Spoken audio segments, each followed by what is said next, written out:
Welcome into the In the Money podcast for KeenelandSelect.com. I'm Tom Leach, along with Keeneland's director of simulcasting, Jim Goodman, and what a big weekend of racing.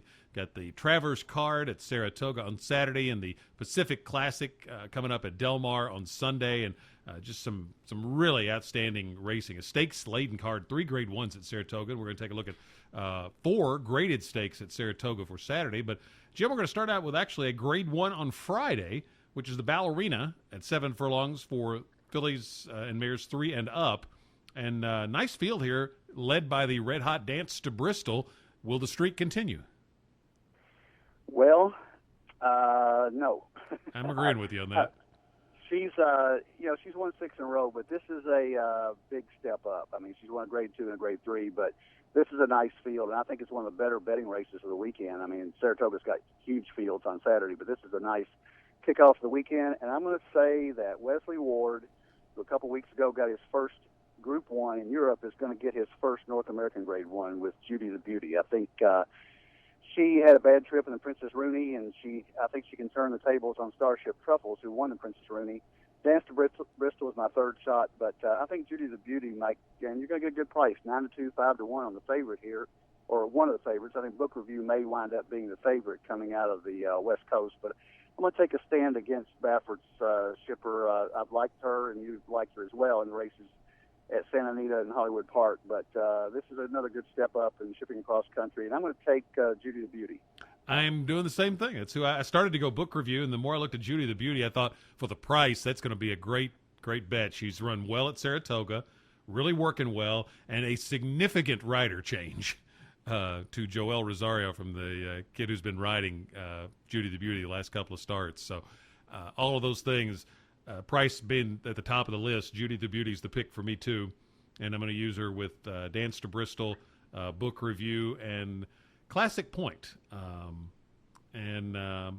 Starship Truffles I will take a look at too, and maybe throw in another one more exacta depending on price. But Judy the Beauty is going to be the key for me. All right, let's go to Saturday, and we'll do each of the stakes races, and then we'll give out our all-stakes pick 4 tickets. We're going to start with the test, the 9th race, which is a Grade 1 for 3-year-old fillies going 7 furlongs. It's 3 and up on Friday in the Ballerina. It's 3-year-olds only in the filly division in the test on Saturday. And I like a horse that's turning back. Actually, I picked this horse last time against Princess of Silmar, My Happy Face. And she ran a distant second in that race, but she's dropping in class and dropping from 1 1/8 back to 7 furlongs, which is an angle I like. And I think she's drawn out in the 8 hole, so she's got enough speed. She can just sit off the front runners, pounce on them, turning for home, and out there in the center of the track should get an ideal trip. So My Happy Face for me. Sweet Lulu I like a lot. Jerry Hollendorfer's pretty sharp when he ships, and that's where I started to go until I changed to My Happy Face, but I like both of those. And then So Many Ways and Wildcat Lily. So those would be the 3 horses I would use with My Happy Face and exactas. What about you? I can use all those, but I'm going to take Sweet Lulu on top, and for one reason. She's only raced 3 times. She's 3 for 3, and nobody's come within 2 lengths of her. And at Del Mar over the weekend, Bella Viaggia, who ran second to her in a $62,000 optional claiming at a mile on July 24th, came back and ran a good second in a stakes race at Del Mar on Sunday. So I'm going to take Sweet Lulu based on that race.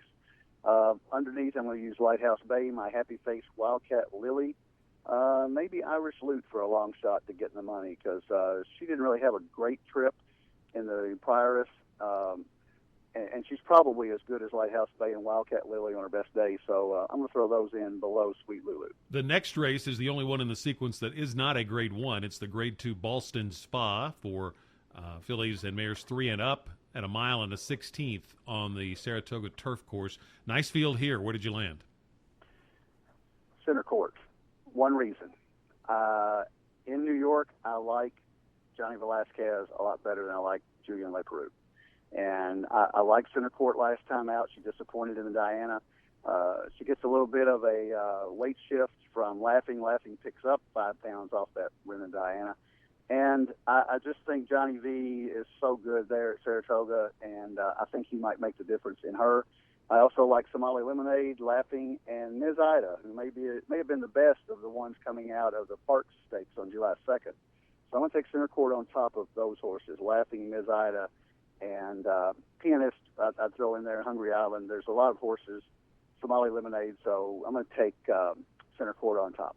Center court for me as well. The jock switch is significant, I think. Maybe that helps her get back. That last race just really is baffling. And the fact that she does come back pretty quickly off that tells me that Rusty Arnold thinks she's just fine.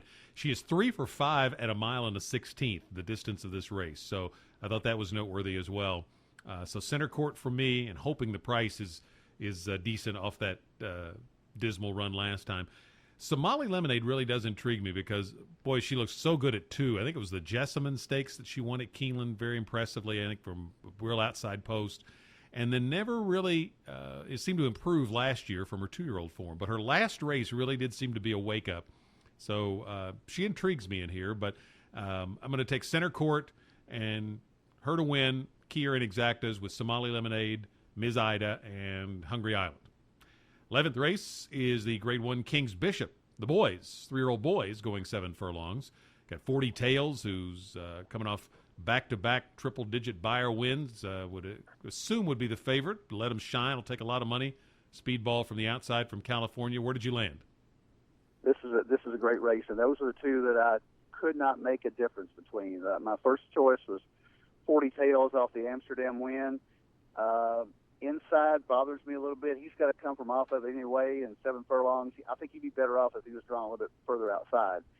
Let Him Shine is probably my very narrow pick, simply because he's outside. Mike Smith is so good in these big races.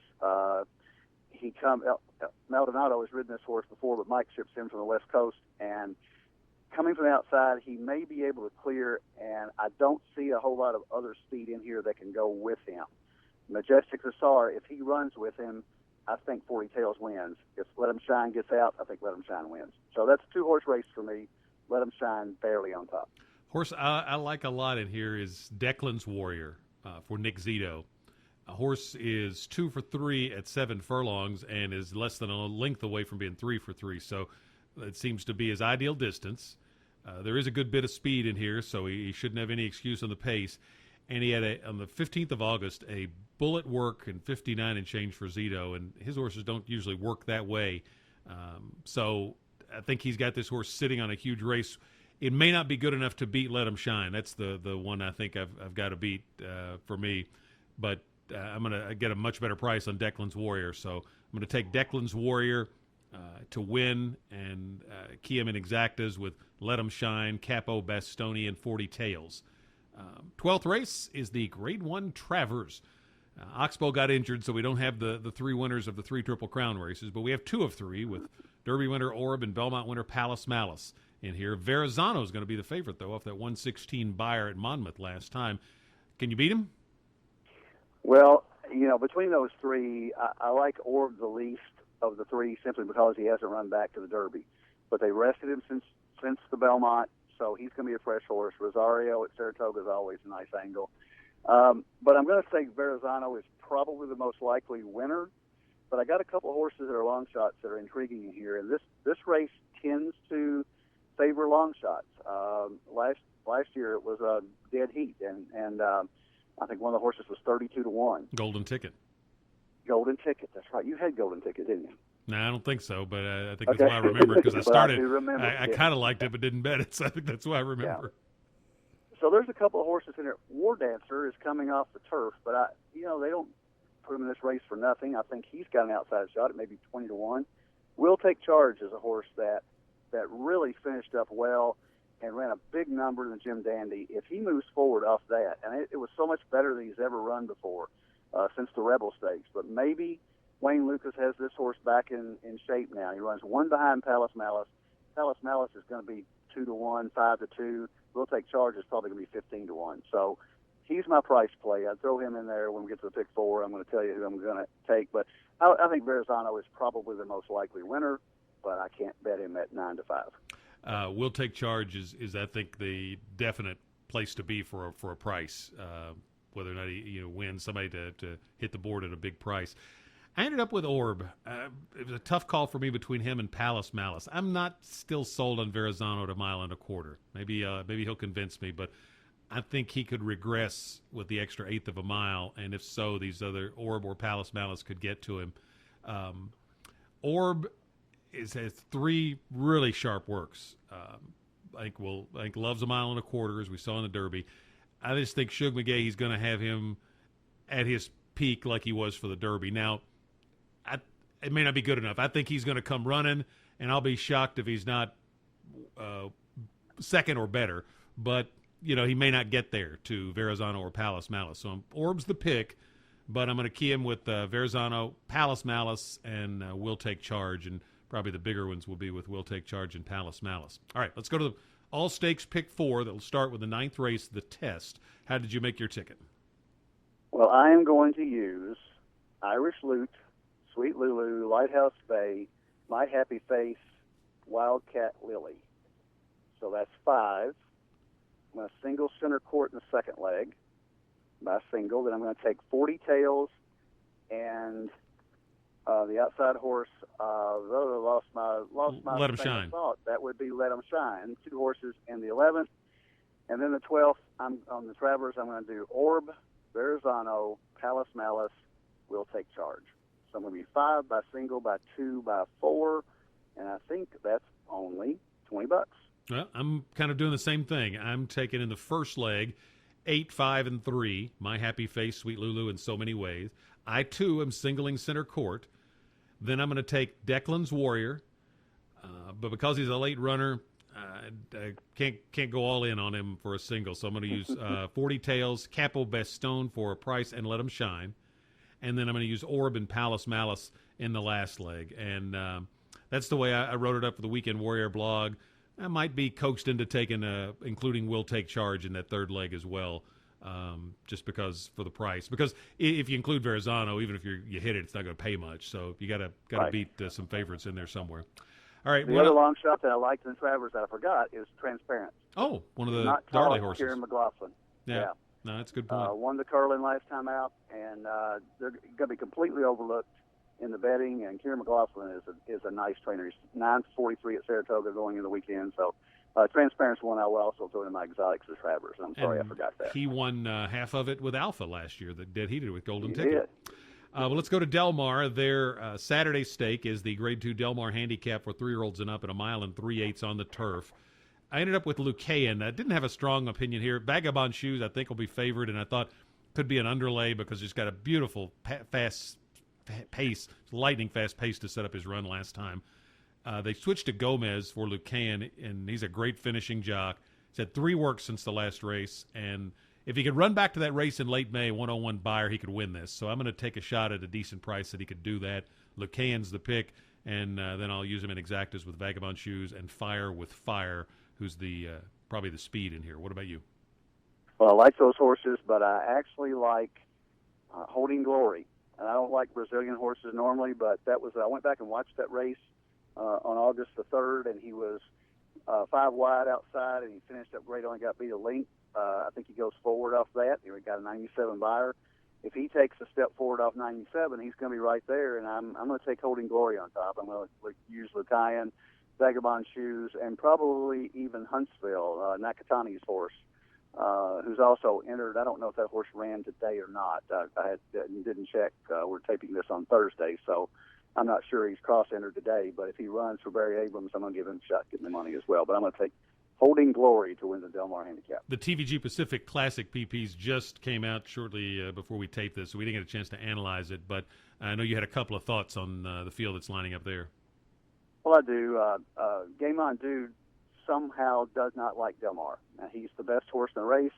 That synthetic is a little bit different than the other synthetics. If this was over at Hollywood Park, I'd probably bet the house on Game On Dude. I don't think he's a lock. I think there are other horses in there with better form. And 2 months ago, I thought Richard's Kid probably didn't have a better race in him. He may have one more good race, and he loves Del Mar. So I'm going to take Richard's Kid to upset Game On Dude. That's the one that and just briefly perusing it, that I came to as well. One other one that I thought I want to go back and look at a couple of his races is Delegation, who comes off a 110 buyer on the poly track up at Woodbine. And this horse ran third in the Breeders' Cup Mile last year, and I know that Mark Cassey and company have been very high on him. So, but this is a step up in class, big step up in class for him. So probably Richard's Kid, but I'll probably I'll use Game On Dude with him, but hope I can get him maybe third or worse and get somebody like Delegation or maybe the defending champion Doulahan in there along with Richard's Kid. Quickly before we close, you had a trifecta in the Arlington Million, even with the DQ. We both liked the Apache, but you also liked the horse that got moved up for the Ramses, and you gave out a nice try last week, so well done. Yeah, I gave out the top two. I didn't like Little Mike, so the way I hit the try, I took all on the third leg. I have to take a little, not much credit for that, but I did like the Apache on top of Real Solution, who had run just behind point of entry, because the Ramses had one heck of a weekend. I can imagine that Kenneth Ramsey bought a lot of drinks at wherever he was in Chicago Saturday night. But that was a nice exacta, and I had it both ways. It paid 153 for the exacta, so that was a stroke of luck, and that million was a great race. Yeah, it was. Well done. I had an $88 exacta with my long shot pick, and the Beverly D Gifted Girl got second to Dank. So we had a couple of nice payoffs, but yours was the big one. I think it was, $750 for a 50-cent try? It was, yeah. That was nice. Good hit. Well, best of luck on your picks. We will gather back here next week and talk about the closing weekend at Saratoga, and should be some more great racing with the Woodward headlining the final weekend at Saratoga. For Jim Goodman, I'm Tom Leach, and this is the In the Money podcast for KeenelandSelect.com.